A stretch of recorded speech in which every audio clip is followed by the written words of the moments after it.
კონსულტაციები 5 საათზე განახლდება პრეზიდენტის სასახლეში ათონელის რეზიდენციის დატოვების შემდეგ თეონა აკუბარდიამ კიდევ ერთხელ განმარტა, რომ პრეზიდენტის მიერ დაფუძნებული ერთობის პლატფორმას არანაირი კავშირი არ აქვს საარჩევნო ერთობასთან და შემუშავდება დოკუმენტი, რომელზე ხელმომწერი ადამიანებიც დადებენ პირობას, რომ ევროინტეგრაციის მიმართულებით ყველა იმ რეკომენდაციას არჩევნების შემდგომ შეასრულებენ, რომელზეც შეთანხმდებიან სწორედ საპრეზიდენტო რეზიდენციაში სალომე ზურაბიშვილთან.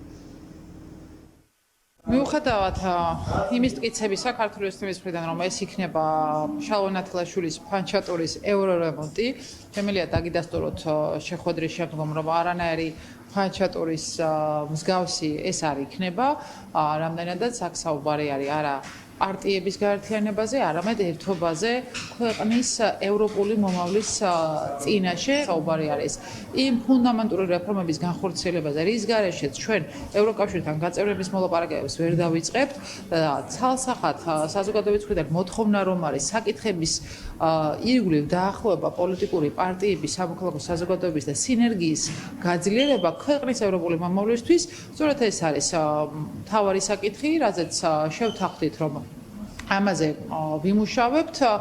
საუბარი, როგორც ნახეთ, თქვენ პრეზიდენტის მხრიდან იყო კონკრეტულ დოკუმენტზეც და აქ მნიშვნელოვანია მათ შორის დოკუმენტით პრინციპების ირგვლივ დაახლოება პოზიციების და ამაზე შეთანხმება არა მხოლოდ პოლიტიკური პარტიების, არამედ მათ შორის სამოქალაქო საზოგადოების მხრიდანაც. არ იქნება რაღაცა საერთო დიდი მაგიდა, სადაც ყველა იქნება ამ მაგიდის მონაწილე. აქ მუშაობა შესაძლებელია განსხვავებული ფორმატებითაც და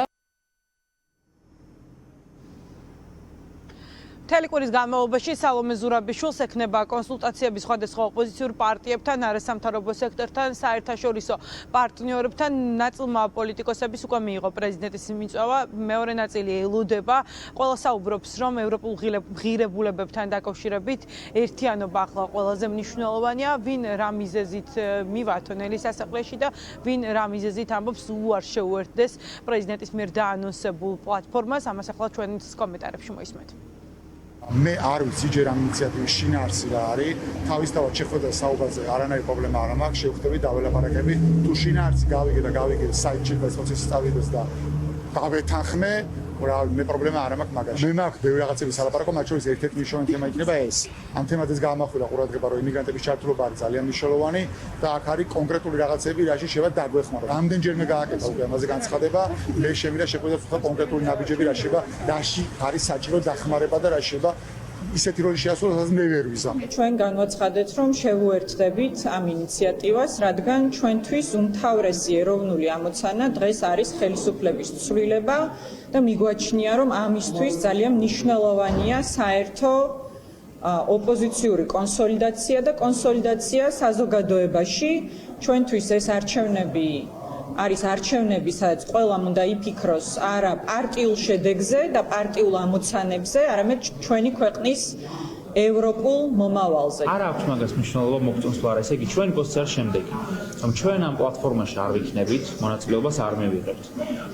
მარტივი მიზეზის გამო, არაერთი მიზეზია, მაგრამ ერთ-ერთი მთავარი მიზეზი არის ის, რომ ეს იქ არის ადამიანების ყრილობა, რომლებისთვისაც ქვეყნის ევროინტეგრაცია თუ 2024-ის არჩევნები დაკავშირებული არის მიშა სააკაშვილის გათავისუფლებასთან. ჩვენ ამ ადამიანებთან საერთო არ გვაქვს, ამიტომ ამ ყრილობაში თუ რაც პლატფორმაში ჩვენ მონაწილეობას არ მივიღებთ. პრეზიდენტის მიერ დაანონსებულმა ერთობის პლატფორმამ ევროპისთვის სტარტი დღეიდან აიღო. დღეს 5 საათზე განახლდება შეხვედრები სალომე ზურაბიშვილის რეზიდენციაში. 5 საათზე გირჩი მეტი თავისუფლებისა და დროას ლიდერებს ველოდებით ათონელის სასახლეში.